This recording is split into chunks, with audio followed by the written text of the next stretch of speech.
So I've gone a little bit further ahead for you, just so I can explain that we're going to be skipping 3 stitches. So when we see these 3 stitches here, we go 1, 2, 3, and then we're into the 4th one there.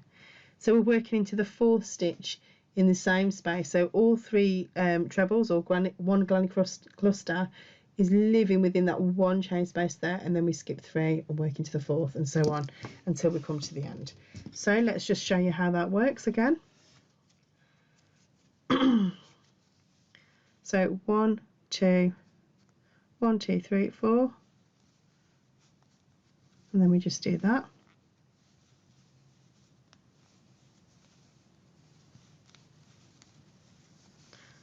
All into the same stitch head, chain 1, and then 1, 2, 3, work into the 4th one. Oops.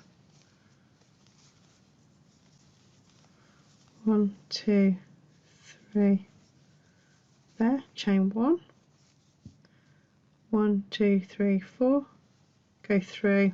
If you notice, as I'm counting, I've already got my yarn over, so I'm not counting and having to redo something. So yarn over, 1, 2, 3, 4 into that space, and it makes it much easier.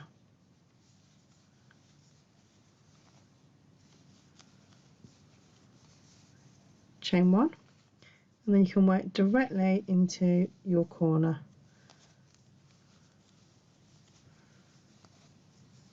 So let's just chain 2, and you can see how that's coming together. So you just repeat that until you come around to your starting chain, and you just finish with a slip stitch as normal. And then you can just proceed with creating your blanket. So you could do quite a few sections of granny square. You could do different colours in the closed granny square, but it just adds a bit of vibrancy and a bit of something different at a beginner level that kind of, you know, makes you feel really creative, really proud, and the fact that you've took on a challenge and that you're accomplishing it. So the first one might be the worst one, but don't chuck it away, because it's always good to look back at where you started. There's lots of different granny squares. I've always got a few pinned around here and there. Different shapes, so it's not just, you know, even though it's square, we started in a circle, and these are just test pieces just to see how it all works. One of the things I will say is make sure that you always buy, if you start a blanket in one brand, stick to that brand. Don't change the brand, even if it's the same ply, because from brand to brand the ply or the texture of the wool can be different.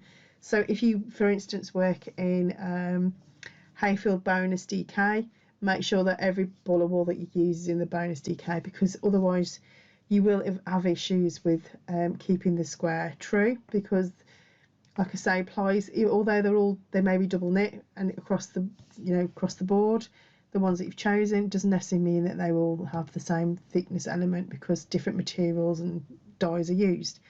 So I think that is everything, and I hope that you've enjoyed the course so far.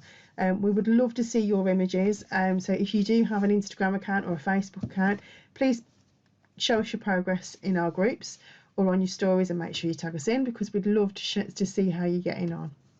Anyway, I think that's everything, my lovelies. See you soon. Bye.